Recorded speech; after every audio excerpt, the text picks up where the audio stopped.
Hello, everybody. It's April, and that can only mean one thing. It's Bombermonth.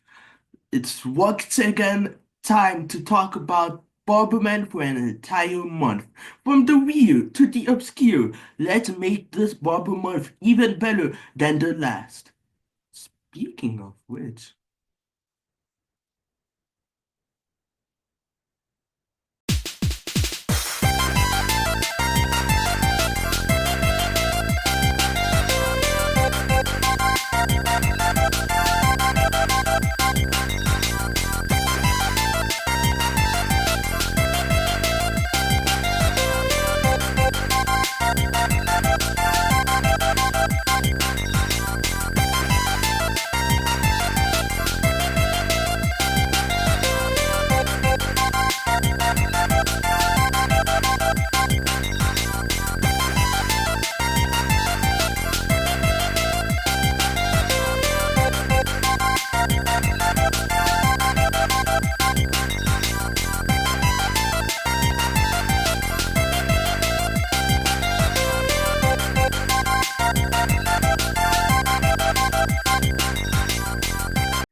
the Game Boy, the second attempt by Nintendo at portable gaming.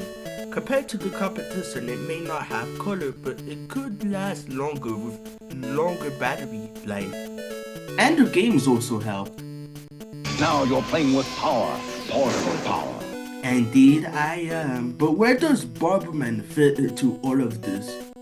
He had games on the system. Yes, he.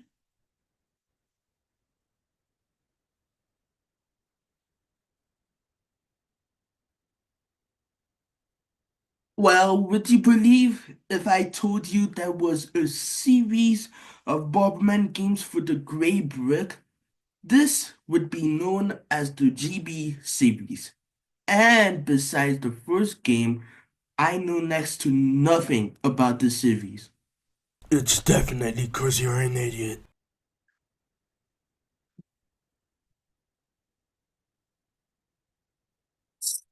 Starting off with Bomberman GB. Or is it Wario Plus? Yeah, as it turns out, while being localized everywhere else, Nintendo didn't think Bomberman was popular enough for the main character role when they approached Hudson Soft for a potential Mario Bomberman crossover. So at first Mario was chosen, but due to fear of Bob use, they ended up not going with him because apparently a Bob is not okay, but a gun is. However, another character who was brand new with just 2 games under his buckle was considered. That's right, it's the garlic munching, nose picking Wario. And they still bothered with a list of do's and don't actions for Wario.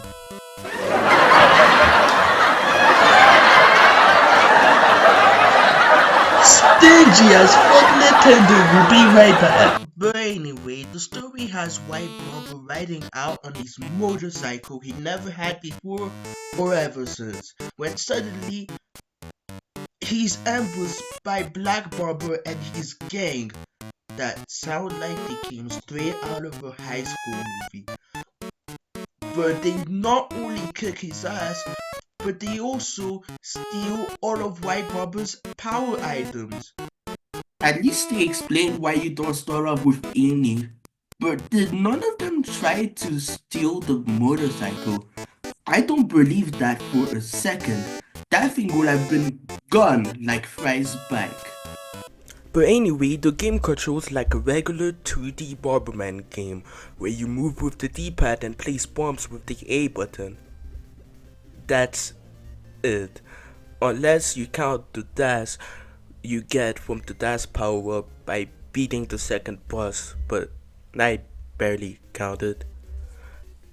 The maps are huge, which not only makes the maze feel exactly the same, but you can also easily get lost after a while, and that can get boring, very boring. And that's the thing with this game. The game isn't very good at standing out from being a generic 2D Bomberman game. In fact, I dare even say this game is very generic.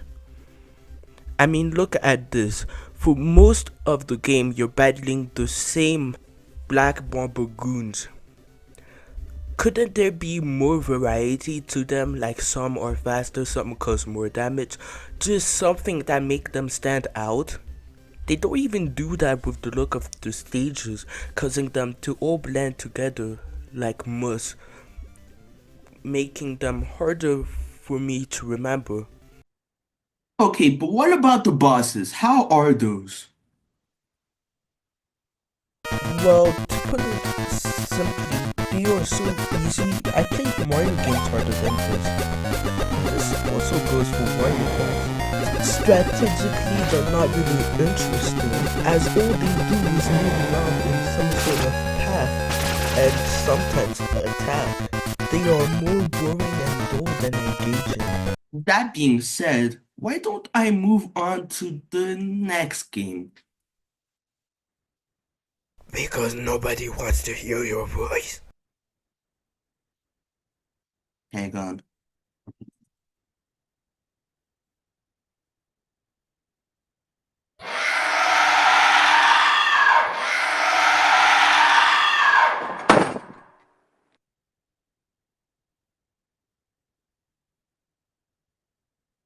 Much better.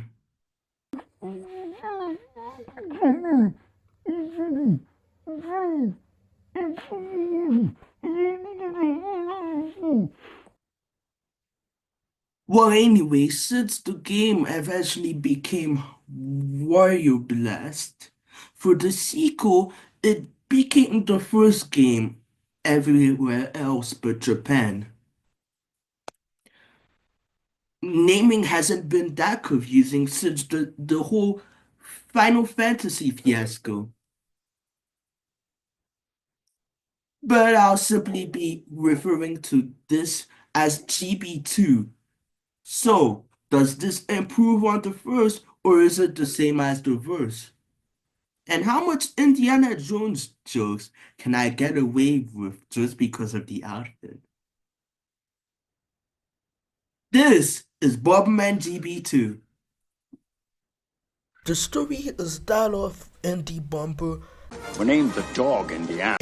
exploring on an adventure, more specifically to look for the Ring of Whistles, which sounds like something straight out of Lord of the Rings. That is until Indie Bomber falls through a trap in the floor. Yes, it's the mileage. Already the graphics and controls are better, as the game also doesn't make you just do battles, as it goes back to the tradition of defeating a certain amount of enemies and then exiting. Yes, thank you. This is how it's done. Don't get me wrong, battles are fun, but if you make them the whole entire game, then they lose their flavor very quickly. But somebody should check on Indy. In the Japanese version, he's supposed to be White Barber's grandpa, but he still dreams about Pretty Barber in the pause screen. I ought to kill you right now. Along with normal power-ups, you also get special items, and that includes a whip, which is the equivalent of the bomb kick. I don't know. I'm making this up as I go. Wouldn't it make more sense to make the whip a permanent movement? He has it on the box art for crying out loud. But then again, White Bomber also has a gun, so... You also get the dash, pretty self-explanatory. The line bomb, also pretty self-explanatory. The rest are full bomb, motor bomber, and tackle. But to be honest, that doesn't matter when the game has a strict as fuck time limit. Seriously, by the time you need to exit, you are mere seconds away from time up. Why? But with that being said, what about the bosses? Well, they are more competent than GB1, but that's it. I don't really find them interesting or engaging. And to think the whole adventure wasn't worth it just because Indie Barber decided to diss the fucking ring for no fucking reason. So you're telling me that you did all of that for no reason? Jones! Sorry, I need a minute.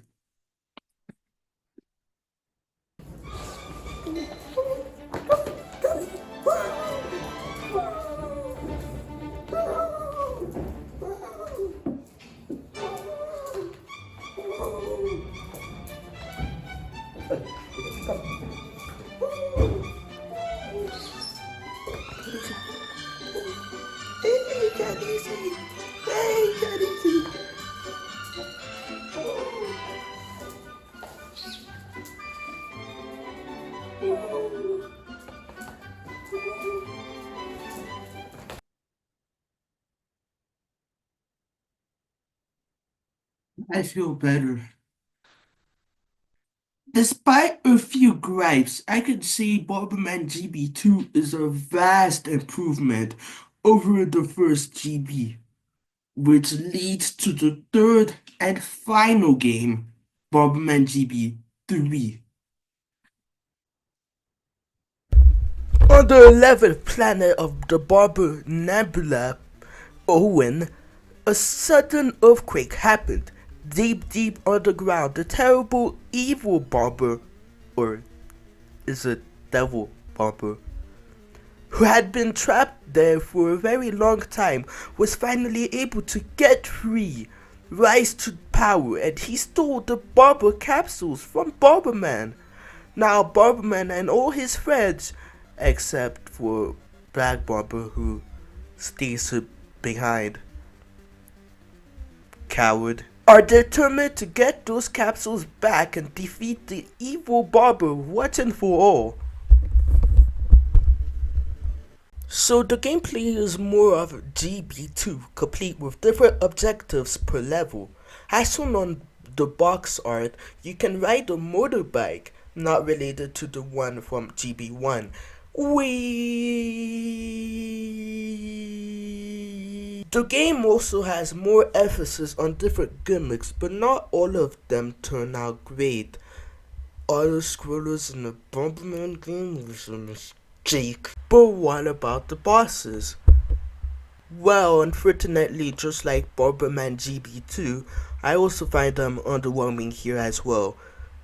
This is also one of the Bomberman games to not have a battle mode.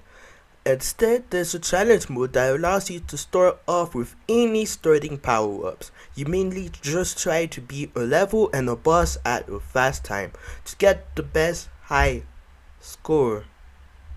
Now, I don't usually do these, so it's not really for me. So overall, Bomberman GB3 is technically way better game than GB2.